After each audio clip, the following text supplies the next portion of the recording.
మరో ఉత్తరం చూద్దామండి. గుంటూరు నుండి నారాయణ గారు పంపించారు. భోగి పండుగ రోజున మంటలు ఎందుకు వేస్తారు? ఇందులో పురాణపరమైన అంశం ఏదైనా ఉందా అని అడుగుతున్నారు. సందేహం లేకుండా మంచి పురాణాంశం కూడా ఉంది. మొట్టమొదటిది ఏమిటంటే అసలు మకర సంక్రాంతి వచ్చే కాలమే పుష్యమాసం కనుక మంచి గజ్జగజలాడించే చలి వస్తూ ఉంటుంది. హేమంత ఋతువు, మార్గశిర మాసము, పుష్యమాసము, ఈ 2 మాసాలు భయంకరమైన చలి, మామూలు చలి కాదు.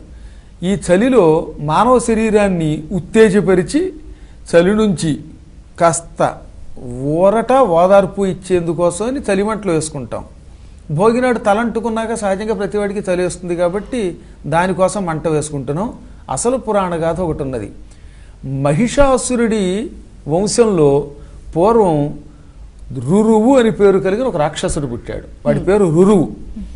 ఈ రురువు బ్రహ్మదేవుణ్ణి మెప్పించి నాకు ఎవరి వల్ల చావు లేకుండా వరం ఇమ్మన్నాడు. అది కుదరదు నాయన, పుట్టాక ఎప్పుడో ఒకప్పుడు చావాలి, కాబట్టి ఏదో రకంగా చచ్చేందుకోసం నువ్వు వరం కోరుకో, అసలు చావు లేకుండా నీకు మరణం లేకుండా వరం కరుణించలేను అన్నాడు విరించి.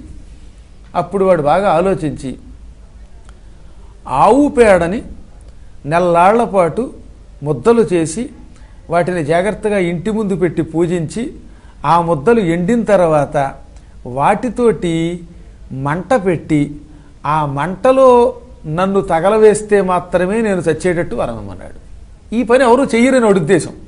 ఆవు పేడ నెల్లాళ్ళు ఇంటి ముందు ఎవడ పెడతాడు, ఎవడు పూజిస్తాడు, ఆ తర్వాత ఆ ముద్దలు ఎవడు ఎండబెడతాడు, ఆ ఎండబెట్టిన మంటలో తను తోస్తేనే చావాలి అంటే ఈ పని ఎవరూ చెయ్యలేరనే ఉద్దేశంతో ఆ రురువు అన్నవాడు ఈ వరం కోరాడు.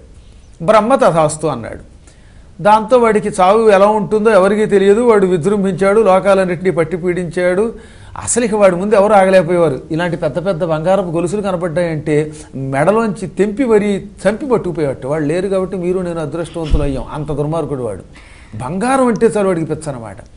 అటువంటి రాక్షసుండి చంపడం ఎలాగా అని ఒకప్పుడు త్రేతాయుగ కాలంలో బ్రాహ్మణులు, ఋషులు, మహాత్ములైన రాజులు బ్రహ్మని అడిగారు. అప్పుడు బ్రహ్మవాడి ఆయువు రహస్యం ఇది, కాబట్టి మీరు ఏం చేస్తారంటే ధనుర్మాస కాలంలో ఇంటి ముందు ముగ్గులు పెట్టండి, రోజు 3 గొబ్బెమ్మలు పెట్టండి, ఆవు పేడతో ముద్దలు పెట్టండి, దాని మీద గుమ్మడి పువ్వులు లాంటివి పెట్టండి, వాటిని పూజించండి.